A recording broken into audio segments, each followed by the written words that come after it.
Սիրելի հայրենակիցներ, այս քանի օրը հնչեցին տարբեր ելույթներ, ես կփորձեմ անդրադառնալ Պարոն Լևոնյան, խանգարում եք։ Շարունակեք։ Ես կփորձեմ անդրադառնալ դրանցից մի քանիսին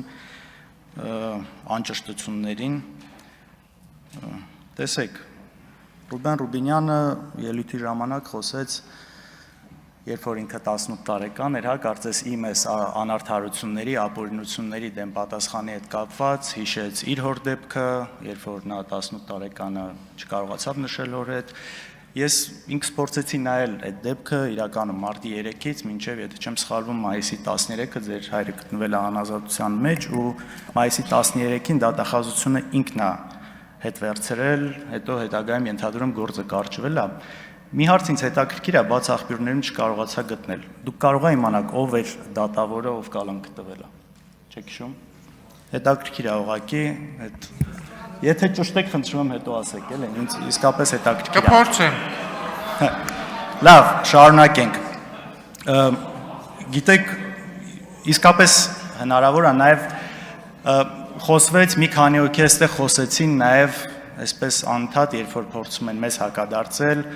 2008 թվականի հետ կապված, մարտի 1-ի հետ կապված ու շատ ուրիշ հարցեր։ Այստեղ երբ որ բովանդակային չի լինում, սկսում է այս հետ գնալ, հիշել, կարծես դրանով փորձելով արդարացնել այն ինչ հիմա կատարվում է, ինչը կարծում եմ ճիշտ չի ու արդար չի, բայց ամեն դեպքում, նաև կարծեմ Վահագն Ալեքսանյանն ասում է մարտի 1-ին անմեղ մարդիկ էին ձերբակալվում ու կալանավորվում, հետապնդվում։ Գիտեք, միգուցե անմեղ մարդիկ այդ ժամանակ ձերբակալվել են, կալանավորվել են, հնարավոր է այստեղ չեն վիճում։ Բայց մի մարդ, եթե հաստատ անմեղ չի ձերբակալվելու դատական գործը իր հետ կապված եղել է, իմ խորին համոզմունքով դա Նիկոլ Փաշինյանն էր։ Ես գիտեք, մեկ-մեկ այս հիշողության երևի ամնեզիա է ելնում շատերի մոտ, ուզում եմ ուղղակի մի ձայնագրություն դնել ու նաև այսօրվա այս ձերբակալությունների ֆոնին, Facebook-ային գրառումների ու զուտ կարծիք արտահայտելու համար մի հատ նայենք էլի այս կոնտեքստում այս խոսակցությունը հիմա եթե լիներ դա ոնց կընկալվեր։ Ես ձեզ յուրաքանչյուրին կոչ եմ անում, ունենալ ձեռքին ինչ-որ բան ինքնապաշտպանությունը կազմակերպելու համար։ Կլինի փայտ, կլինի քար, չգիտեմ ինչ։ Այո! Չեք պատկերացնի հոգիս ոնց էր փառավորվել, երբ որ իմացա, որ ոստիկանների ձեռից վահաններ ու մահակներ եք։ Լիքը հարավոր! Ապրել եք մնել։ Հավաքում ենք ինչքան հնարավոր է շատ մարդ։ Հիմա ոչինչ սուրհանդակ ուղարկեք, հեռագիր ուղարկեք, ցիտիկ ուղարկեք, մարդկանց հավաքեք այստեղ։ Մի խոսքով, այստեղ շարունակությունը շատ ավելի հետաքրքիր բաներ էլ կա։ Հաջան, եղել է մարտի 1-ին, առավոտը մինչև որևէ զոհ լինելը։ Լավ։ Եվ շարունակեմ, այս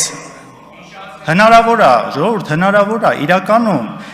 այս ժամանակ, երբ որ ձեր վարչապետը այս հայտարարությունները անում էր, քարեր վերցրեք, բարիկադներ սարքեք, պաշտպանություն ստեղծեք, հիշացնեմ, չի եղել ոչ մի զոհ։ Ու նաև ուզում եմ հիշացնել, առաջին զոհը եղել է ոստիկան ու ընդհանուր 190-ից ավել ոստիկան այդ օրը տարբեր մարմնական վնասվածքներ ստացել, այրվածքներ, տարբեր բեկորային վնասվածքներ ու քաղաքացիական անձ 32 հոգի։ Ես շատ ցավում եմ այդ օրվա իրադարձությունների համար, բոլոր զոհերի համար, բայց երբ որ այստեղ գալիս եք դրանից խոսում եք, խնդրում եմ նաև արդարությունը փորձեք պահել։ Ու այսօրվա ֆոնին նորից կրկնեմ, այն ինչ կատարվում է, այն ինչի համար մարդկանց ձերբակալում են, ուղղակի սարուձորեն այս ամեն ինչի հետ, այն ինչ որ այս մարդը ասել է։ Մի հատ կարող ենք հիշել տարբեր քրեական գործեր, ինչի համար են մարդիկ ձերբակալվել։ Ու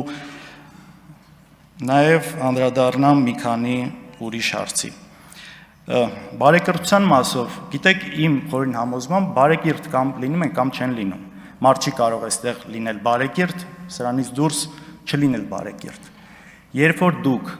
սահմանափակում եք ապօրինի կերպով, օրինակ հորս արտերկիր մեկնելը, դրանից հետո որոշ հենց միանգամից դա տեսախցիկը նկարած ԱԱԾ-ի տեսախցիկի նկարածը հայտնվում է րոպեների ընթացքում, իսկապես րոպեների ընթացքում իշխանական մամուլում սա հայտնվում է, ու սրա շուրջ ինչ որ մարդիկ, որ նաև այսօր այստեղ են գտնվում, սկսում են ամենալկտի ձևով գրառումներ անել։ Սրա պատասխանը ուրիշ տեղ, ուրիշ հարցությունում մի օր տրվելու է, բայց սա բարեկրթությունից բացարձակ հեռու է։ Եթե ուզում եք լինել բարեկիրթ, միայն այս ամբիոնում չի դա պետք լինել, դա պետք է լինել եւ Facebook-ում, եւ այս դահլիճից դուրս, եւ ամենտեղ։ Ու ընդհանրապես այս բարեկրթության հարցը մի հատ տեսեք 18 թվականից հետո դեպքերը ինչպես զարգացան։ Ինչ կարգի բաներ թույլ տրվեց մարդկանց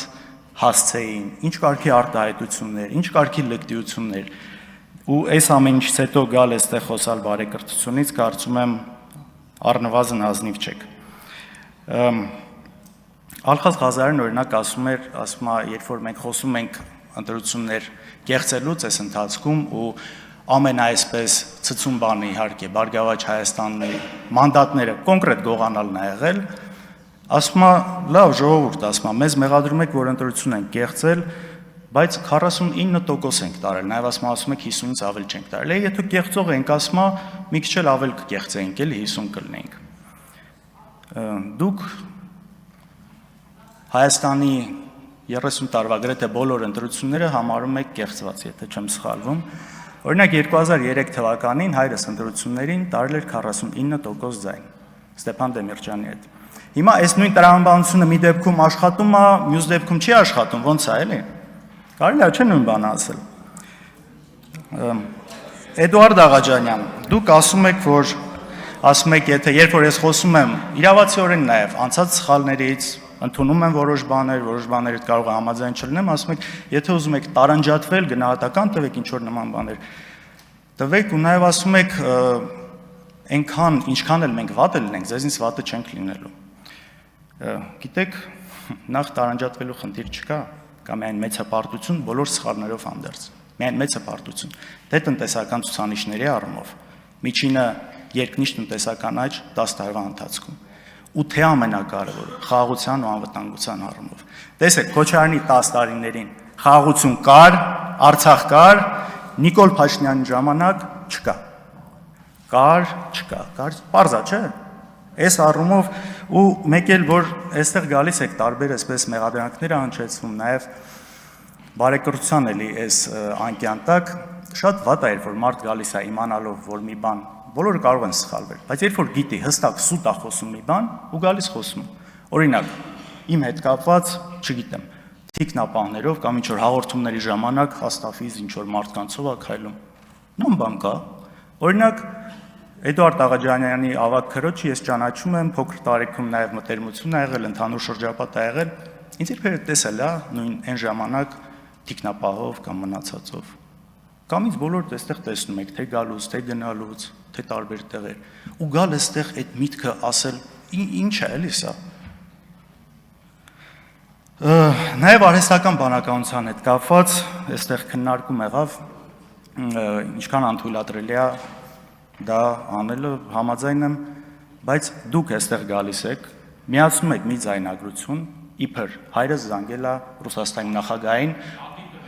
տեսեք, մենք դա պաշտոնապես մենք դա հերքել ենք, գրասենյակը հերքել է, ես հերքել եմ, բայց դուք գալիս եք դա շարունակում եք, սա, չգիտեմ, դժվար է նորմալ բառապաշարով սրան մեկնաբանություն տալ այս ամեն ինչից հետո։ Արայք Հարությունյան, ասում եք, որ դուք գոնե ասում եք իրավապահ մարմինները միգուցե սխալվում են մեկ-մեկ, բայց այդ դատարանները արդար դատավճիռներ են կայացնում։ Դուք լուրջ եք ասում։ Դուք իմ օրինակ, հեռու չգնամ, ինձնից խոսամ։ Իմ դեպքերը տեսել էի, դրանից հետո կալանքը, հիմիկվա դատավարությունը։ Կարող եք իհարկե հանրային հեռուստատեսություն չի գալիս նկարում, փող, բան, այսպես չկա, էլի, հետաքրքրություն չի առաջացնում։ Տեսել եք այդ ոստիկանները ոնց են գալիս խեղճացած գլուխները կախած խոսում։ Հասկանում եք ու այս ամեն ինչի հետ միասին, կամ էլ ասում եք օրենքի երկիր է։ Լավ, այս վարչապետը այստեղ նստած, կոնկրետ Սամվել Կարապետյանի մասով, հրահանգներ է տալիս, որ բռնեն։ Ասում է, այսի պիտի սատկի, սրան պիտի նստացնեմ, սրանից պիտի ունեցվածքը խլեմ։